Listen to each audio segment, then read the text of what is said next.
Hello guys, mga ganda, may nakita akong ano. It's a kind of mushroom. Ayan, na giant puffball. Kaya lang, edible lang ito guys pagka bata pa siya. Yung mura pa ba? Yung walang discoloration.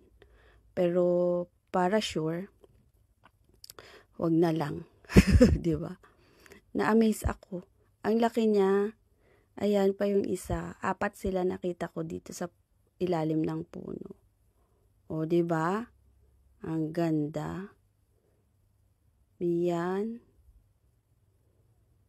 'Di ba? Nakaka-amaze din. Ngayon lang ako nakakita niyan. Kaya ni-research ko siya. At yun ang sabi, edible lang siya pagkamura yung yung mushroom. So yan, guys.